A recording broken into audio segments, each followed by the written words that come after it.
Saṁyutta Nikāya, the Connected Discourses, Sagāthāvagga Saṁyutta, Sakka S, Taitya Vagga, the third section. Suttas 11.21 to 11.25. Sutta 11.21. Chetvā Sutta, decapitated. Once, while the Blessed One was living in Savathi's Anathapindika's monastery at Jeta's Park, Sakka, the king of Devas, went and approached him. Then, after paying his heartfelt respect by bowing down humbly to the teacher, Sakka stepped to the side and spoke these words while addressing the Blessed One. By having decapitated and cut off, what can one finally rest and sleep soundly? What does one have to decapitate and sever, so to finally taste the end of sorrow? And what could be that one particular thing, O Gautama, the slaying of which you both encourage and approve? And the Blessed One answered in verse. By having decapitated and cut off anger, can one finally rest and sleep soundly. So it is anger that one has to decapitate and sever, so to finally taste the end of sorrow. This because, O Vasava, although anger's tip may taste sweet as honey, but down at its roots it always remains nothing but poison. Therefore, it is the slaying of anger which the noble ones both encourage and approve. Sutta number 11.22. Dubbaṇṇiya Sutta, terrible to look at. Once, while the Blessed One was living in Savathi's Anathapindika's monastery at Jeta's Park, he addressed those bhikkhus around him and said, Bhikkhus, yes, Blessed Lord, the bhikkhus replied. And the Blessed One continued speaking and said, At one time, bhikkhus, it so happened that one day an ugly, terrible, and hideous-looking yukka somehow managed to go and sit at Sakka's throne, the king of Devas, in Tavatimsa's realm of the 33. Now, those Devas of the 33, on realizing what had just happened, became angry and upset, while visibly showing their discontent to that intruding, terrible-looking yukka, demanding his removal from their midst at once. However, despite their efforts, the more they complained, yelled, and showed aggression towards the yukka, the less it remained to be ugly or hideous. In fact, it became more pleasant-looking and attractive and lovely to behold, the more they displayed their anger towards it. Then those distraught devas of Tavatimsa went and approached Sakka, their lord king, and reported to him all that had been taking place, by saying, Our dear Lord Sakka, there is an ugly, terrible, and hideous-looking yukka, who somehow managed to come and sit at your throne, the king of Devas, here, in Tavatimsa's realm of the 33. Needless to say, we are quite angry and upset, and to this end we have shown our discontent to that intruding, terrible yukka, demanding his removal from our midst. However, despite our efforts, the more we complained, yelled, and showed aggression towards the yukka, the less he was ugly and hideous. In fact, he became more pleasant-looking and even attractive, and even lovely to behold, the more we displayed our anger towards him. Then, on realizing the significance of what was taking place, Sakka spoke to them and said, My dears, surely that yukka sounds like he is one that consumes anger, transforming himself through whatever negativity is thrown at him.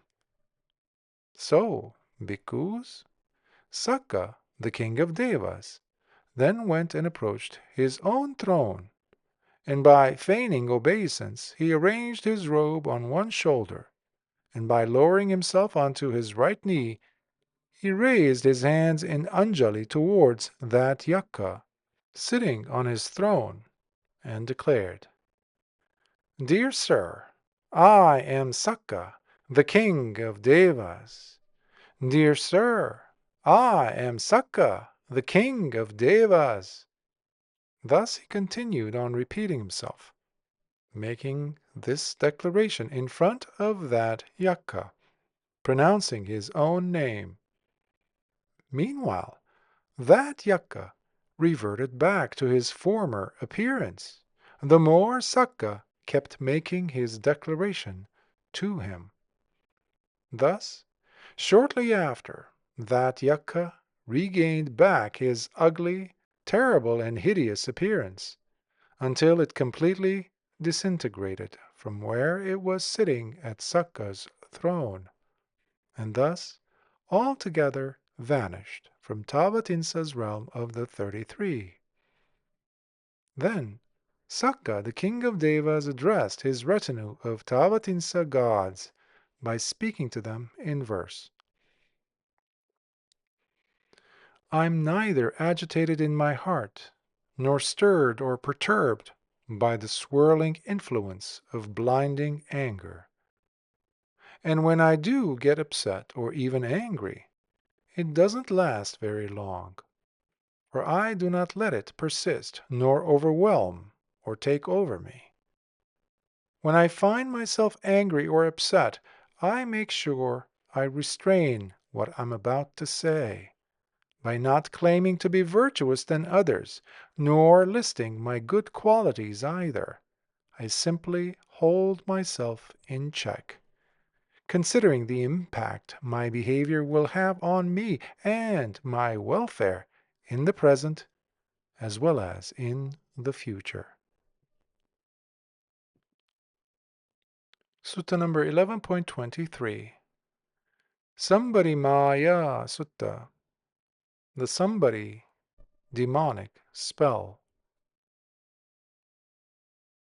Once, while the Blessed One was living in Savathi's Anathapindika's monastery at Jeta's Park, he addressed the bhikkhus that sat around him and said, Bhikkhus. Yes, Blessed Lord, the bhikkhus replied, and the Blessed One continued speaking and said, At one time, bhikkhus, Vepachitti, the Asura lord, became sick, and as a result he was in much pain and experiencing a great deal of suffering. Then Sakka, the king of Devas, went and approached him to check on Vepachitti's health. On seeing him approach, Vepachitti, the Asura lord, implored by asking, Heal me from this horrible illness, O king of Devas! Later, Sakka turned to Vepachitti and made his own request by asking, Teach me the Sambari demonic spell, O Vepachitti. Oh, that's not possible for me to do, my dear, responded Vepachitti. For I must first consult with the Asuras and see whether they agree to it or not. Afterwards, Vepachitti, lord of the Asuras, called over his subjects and informed them, My dear ones, Sakka, the king of Devas, has implored me, your lord, to teach him the Sambari demonic spell. What say you?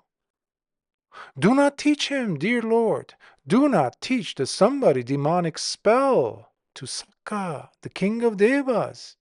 The Asuras replied to Vepachitti unanimously. Then Vepachitti, lord of the Asuras, approached Sakka, the king of Devas, and said, O Maghava, being Sakka, the king of Devas, husband to Suja, you already possess much magic, being so skillful in its use. Know this, therefore. If you were to be taught the demonic spell you seek, then you will end up in the worst of hells, only to remain there in terrible misery for at least 100 years, just like Sambara himself did, the one who gave the spell its name. Sutta number 11.24, Accaya Sutta, Offending Another. Once, while the Blessed One was living in the monastery offered by Anathapindika, the householder, at Jeta's park, it so happened that a certain bhikkhu behaved in an unwholesome way by offending another bhikkhu. Now, after some time had passed, the former bhikkhu, realizing his mistake, went and approached the bhikkhu he had harmed and apologized to him. However, the latter refused to forgive him, while insisting to not accept the former's honest apology. Later, several bhikkhus went and approached the Blessed One, and after paying their respects, they went and sat to one side and reported the matter to him, while saying, Here, Bhante, a certain bhikkhu behaved in an unwholesome way by offending another bhikkhu. Now, after some time had passed, Bhante, the former bhikkhu, realizing his mistake, went and approached the bhikkhu whom he had harmed and apologized to him. However, the latter bhikkhu still refuses to forgive him, hence has not accepted his honest apology. Then the Blessed One spoke by saying, Bhikkhus, there are two kinds of idiots. There is the kind of idiot who, despite having harmed or wronged another, goes on refusing to see or even to admit that he has indeed made a mistake. Now, the other kind of idiot is the one who, on seeing someone who has wronged or harmed them in the past, in time realize their mistake. And although the wrongdoer would come approaching them later to remorsefully apologize for the mistake they did commit, however, this type of an idiot refuses to forgive by not accepting their genuine apology. Therefore, these two are recognized as two such idiots. Now, on the other hand, bhikkhus, there are also two kinds of intelligent people. There is the kind of intelligent person who, having harmed or wronged another, in time sees and admits the fact that he has indeed made a mistake. Meanwhile, the other kind of intelligent person is the one who, on seeing someone who wronged or harmed them somehow, realize their mistake. And when that person comes approaching them later to remorsefully apologize for the wrong they committed, this type of intelligent person quickly forgives without any hesitation by accepting the other's genuine apology. Therefore, these two are recognized as two such intelligent people. And there was a time, bhikkhus, when Sakka, the king of Devas, who is the sovereign ruler over Tavatinsa heaven, spoke these words at the Suddhamma hall of Devas while addressing his subjects, the 33 gods of his realm. Restrain yourselves and stay in control, without giving in to anger or rage. Do not let your true friendships wane or fall apart. So be careful not to blame the ones who truly are free from any blame, as you abstain from using the kind of speech that divides people from each other. Therefore, do not underestimate the power of anger or rage, for just like a mighty avalanche coming down a mountain, it's sure to crush the evil-hearted person under its very heavy weight. Sutta number 11.25. Akkodha Sutta. Don't let anger invade your heart. Once, while the Blessed One was living at the monastery offered by Anathapindika, the householder, at Savathi's Jeta's park, he addressed the bhikkhus and said, "Bhikkhus, yes, Blessed Lord," the bhikkhus replied, and the Blessed One continued by saying, "In the past, bhikkhus, Sakka, the king of Devas, who is the sovereign ruler over Tavatimsa heaven, uttered these words while addressing his subjects, the 33 gods of his realm, at the Sudhamma hall of the Devas. Do not let anger or rage invade your heart, let alone to dominate you. Careful not to allow yourself to get angry at those who are angry themselves. For warm consideration and the desire to not harm always reside within the hearts of all those noble ones who truly are walking the path indeed. Therefore, do not underestimate the power of anger or rage, for just like a mighty avalanche coming down a mountain will surely crush the evil-hearted person under its very massively heavy weight." Sadhu, sadhu, sadhu. Here ends the first book of the Saṁyutta Nikāya, the Sagāthāvagga, leaving the remaining 4 major books to be translated and explored next.